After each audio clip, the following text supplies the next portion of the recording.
Señores televidentes, muy buenas tardes. En épocas de crisis hay que usar la imaginación para superar los inconvenientes y especialmente como país. El mayor inconveniente que repercute en la economía mundial es la baja de las exportaciones, la falta de poder adquisitivo de los países para poder comprar. Y por ello es que surgen un sinnúmero de ideas para poder promocionar las exportaciones, hacer que la inversión extranjera tan escasa se establezca en un país. Dentro de estos mecanismos hay uno que no ha sido muy conocido en el Ecuador, no ha sido muy difundido en el Ecuador porque ha tenido un sinnúmero de bemoles, y sin embargo es una de las herramientas más importantes que los países desarrollados y en desarrollo utilizan para mejorar su competitividad en las exportaciones. Este mecanismo se llama zonas francas. Las zonas francas no representan exclusivamente una exoneración tributaria, representan una herramienta para lograr atraer inversión extranjera, volverse competitivo en las exportaciones, producir, generar empleo, traer tecnología al país. Así hay muchos ejemplos a nivel latinoamericano.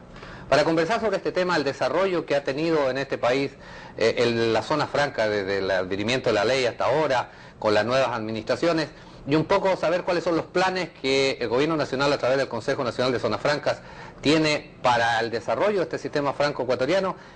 Conversaremos el día de hoy con el doctor Javier Duet, director ejecutivo del Consejo Nacional de Zonas Francas. Javier, muchas gracias por estar con nosotros. En primer lugar, el sistema franco-nacional ha sido mal visto, ha sido un poco vilipendiado, ha sido considerado un factor de riesgo, un mal utilizado, porque se lo ha considerado como una forma de contrabando lícito, entre comillas, y esto ha hecho de que pues las autoridades que intervienen en el control ni los auspicien ni los apoyen. Sin embargo, de un tiempo a esta parte, el Consejo de Dirección Ejecutiva ha venido realizando una labor mediante el cual estas distorsiones que el sistema franco-nacional ha tenido y que han generado este estereotipo han empezado a superarse. Un poco, ¿cómo recibiste tú el Consejo Nacional de Zona Franca? ¿Cuál ha sido el trabajo que se ha venido desarrollando y en qué momento nos encontramos ahora? Bueno, muchas gracias, Luis, por la oportunidad que me brindan en este día.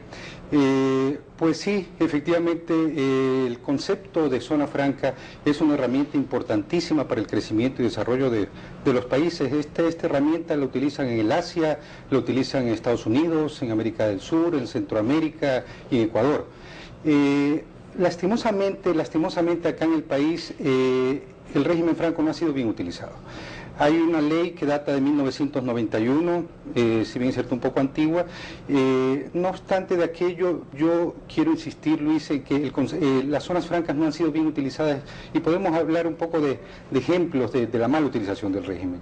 Se ha percibido que ha habido evasión tributaria, se ha percibido que ha habido contrabando, se ha percibido que ha habido concesiones de zonas francas que se han convertido en negocios de revalorización de tierras, se han concedido zonas francas aeroportuarias no técnicamente bien concedidas, ¿no es cierto?, entre otros ejemplos. Y todo esto ha hecho que la sociedad civil ecuatoriana no crea en el régimen franco, como digo, por todo este sinnúmero de factores.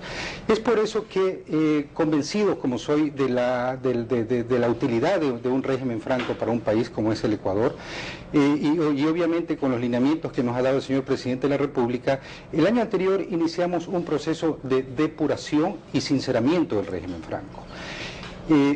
Cuando nos hicimos cargo del Consejo teníamos 21 empresas administradoras y 120 usuarios. Pero de estas 21 empresas administradoras, apenas 7 están en funcionamiento y la diferencia estaba en construcción. Y resulta que estas empresas administradoras tenían que haber empezado a operar hace 2, 3, 4 años atrás y nunca operaron, nunca invirtieron como tenían que invertir. Entonces es ahí cuando el Consejo Nacional de Zonas Francas empezó con la depuración no solo de empresas administradoras, sino también de usuarios. Nos encontramos también con la realidad de que habían 120 usuarios, pero resulta que de esos 120 usuarios, apenas 20 estaban operando. Entonces fue ahí cuando entró el Consejo y inició la depuración. Luego de eso, dentro de la depuración también podemos hablar de los hospitales. Nos encontramos que de estas 21 empresas administradoras, 4 hospitales eran zonas francas. 4 hospitales eran zonas francas que no habían cumplido con su cronograma de inversiones, no estaban brindando servicios internacionales, entre otras. Entonces, todo esto nos lleva a que a la fecha, yo diría que hemos terminado ya en un 90% la depuración del régimen franco. A la fecha nos encontramos con 2 empresas administradoras y 70 usuarios. Faltándonos la última resolución del Consejo fue darles un plazo de 60 días a aquellos usuarios que no están cumpliendo con los objetivos de la ley para que revisen su giro de negocio o, caso contrario, pidan su salida voluntaria del régimen. Entonces yo diría, Luis, que con esto el Consejo Nacional de Zonas Francas ha cumplido con su papel, ha cumplido con su labor y estamos listos para relanzar el nuevo régimen franco en el Ecuador.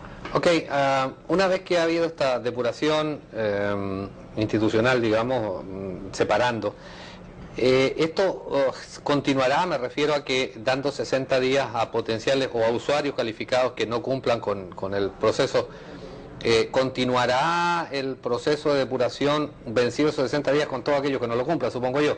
¿Cuál es la expectativa que ustedes tienen, sin entrar en el prevaricato, pero cuál es la expectativa que ustedes tienen respecto a cuáles serían la cantidad aproximada de usuarios con el que quedaría el sistema y la cantidad de empresas administradoras que quedarían en el sistema? Porque me parece que 12 todavía tendrían posibilidad de revisarse.